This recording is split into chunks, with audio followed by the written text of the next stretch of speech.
Hello and welcome to this new update video on the Russo-Ukrainian war. Today is May the 4th, 2026, and we will discuss the current situation on the front line in Ukraine after the intro. I am Paul and this is Global Politics.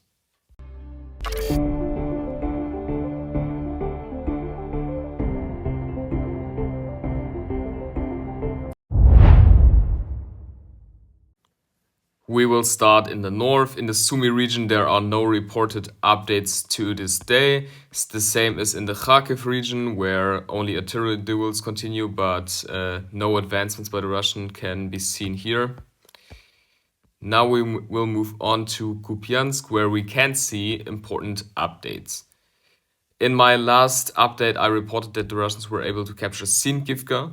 After the capture of Sinkivka, they were able to capture this area where I zoom in right now from the Ukrainians.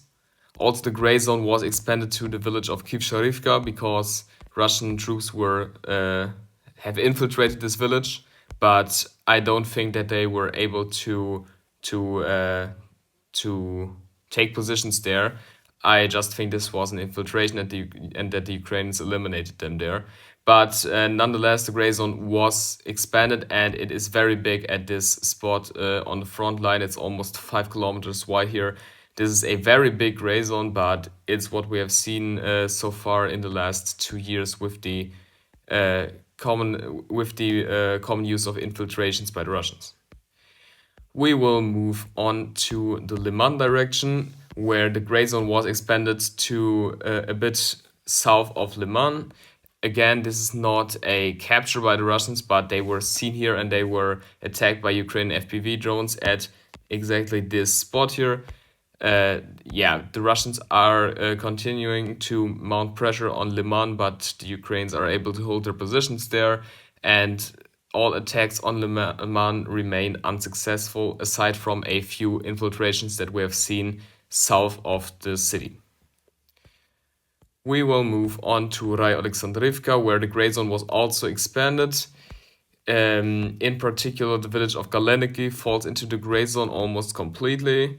This is because Russians were seen in this village, and the Russians were also seen in other areas of these fields. Again, they are not in control of this area, but they are moving towards Alexandrivka, and maybe they will take positions in these parts of the countryside in direction of the city of Slovyansk.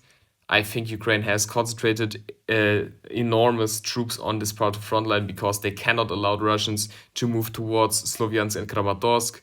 Nonetheless, the Russians are attacking very strongly, and the Ukrainians have problems to deal with the infiltrations that are ongoing in this area.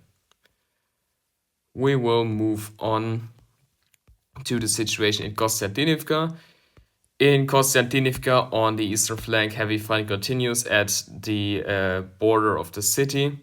Also, Russian troops are present in the south of Novodmitrivka, but these are maybe just infiltrations. Maybe they are in control of the gray zone at this spot. I don't know at the moment, to be honest. They were definitely seen at the outskirts of this village. I'm not sure if they are inside, if they have taken positions there, but the situation there is critical for the Ukrainian forces. In the south, the Russians were seen again in this part of Ivanopilia. They were there before, almost 1 month ago. Then they were pushed out by Ukrainian forces. Now they are back in control of this area of the village. It's unclear if Ukrainians are still present in Pleshivka and Ivanopilia, but to this moment it seems very likely that they are at least present in Ivanopilia. Nonetheless, I think that the Ukrainians will have to give up these positions at a moment in the future, because it is not very pleasant situation for them to be half encircled by the Russians on two sides. The Russians push from the southern part of Kostiantynivka and also from Bereztok, so the situation there is critical for the Ukrainian forces, but it is very likely that they are still present in this area, and I don't think that the Russians will capture this immediately. I think it will take some time for them. We will move on. Oh no, wait, I have forgot something. We will stay at Kostiantynivka because the Russians were able to push a little bit west from Bereztok. They captured this side west of the road here, these portions of the fields from the Ukrainians, not a big advancement, but I have to discuss it here. Also, a drone recording showed Russian troops presenting a Russian flag in Ilinivka. It is likely that this was just another infiltration. The Russians often do these things, that they move into a village and then they present their flags there. We shouldn't take that too seriously, but they are present in Ilinivka, and it is therefore correct that almost the whole village is in the gray zone. They were not seen at the outskirts of Konstantinivka from the west yet, but it is likely that they will be there at some point in the future.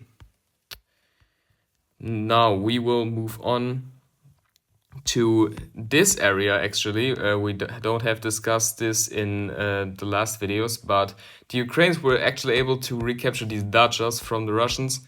Not a big advancement, I know, but certainly something. The villages of Rosil, Luxemburg, Ivanivka, and Dorozhnya still remain in the gray zone.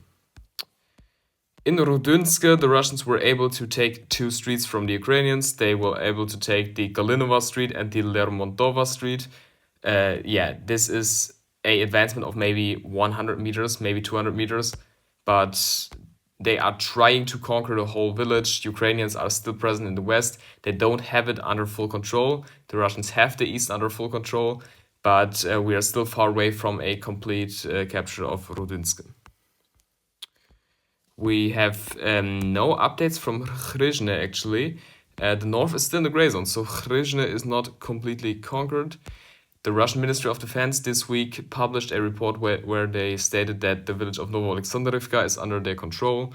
It seems likely that that is not the case. Again, Russian soldiers were actually able to take positions in the western part of the village, in the southwestern part.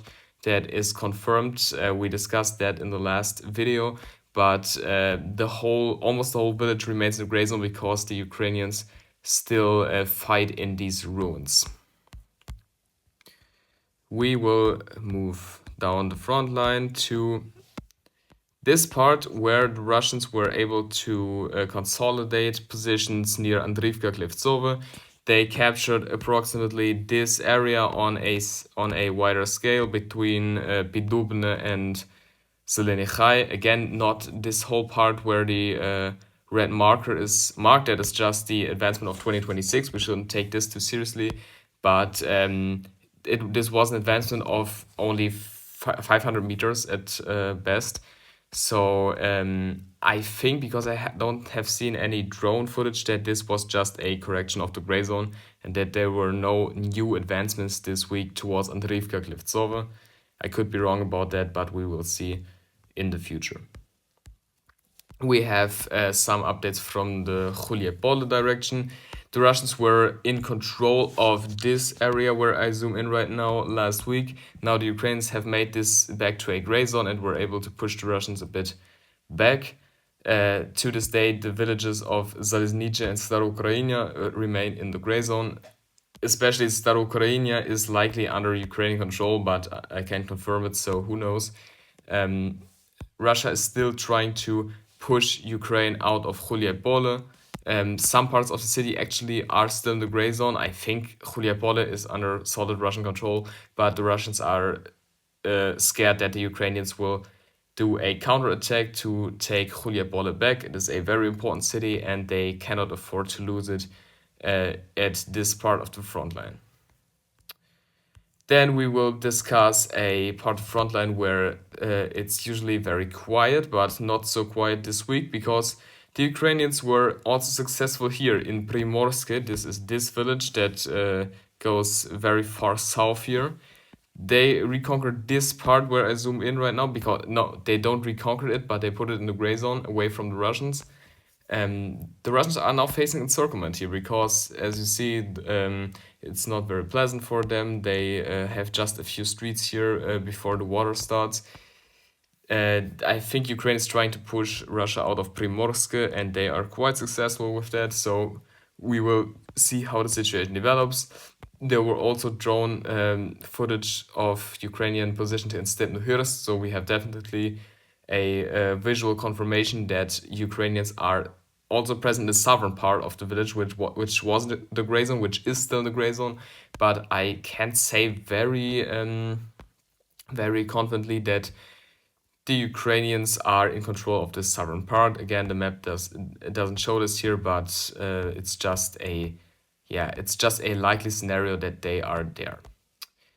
This was everything from the front line. Now we will move on to the airstrikes, and I will only mention just one. I know the Ukrainians have attacked lots of places in Russia, but I want to discuss the newest attack on Tuapse. We have discussed this in the first Ukraine update video, and now the Ukrainians did it again. They attacked again Tuapse. Last time they attacked this southern facility here and destroyed a lot of oil tanks there. Now they attacked the northern part of the city and they destroyed also lots of oil tanks there. The situation is not under control. Tuapse is on fire and the Russians have huge problems with this city. The residents are complaining about oil rain again. It still continues. And the Ukrainians are showing that they are very able to attack cities that they have attacked a week before, and the Russians can't do anything about it. So this is a very strong signal from Ukraine towards Russia, I think. The last thing I want to mention is that Russia has decided it will not use any armored vehicles for the May 9th parade in Moscow. This is not because they don't have any large military equipment. This is rather because Russia is scared of Ukrainian strikes at the victory parade. And I think it could be likely that Ukraine strikes Russia in Moscow on the 9th of May. Putin has proposed to Zelensky a 24-hour ceasefire on the 9th of May, and Zelensky responded that they can have a ceasefire, but it should be permanent, not just on the 9th of May, and it could also start on the 10th of May. So the Ukrainians are not taking these offers from the Russians seriously, and this is a clear signal of weakness from Putin there, because he decides because he thinks that Ukraine can attack their capital city on their an important victory parade over Nazi Germany. That is a huge win for Ukraine and a big disappointment for the Russians, I think. This was everything from Ukraine. I hope you liked the video and enjoyed it. I don't think you enjoyed it because this is war. This is a very sensitive and sad topic, but I hope you learned something about the current situation, and we will meet next time in about a week. Leave a like under the video, subscribe to this channel, and bye bye. See you next time.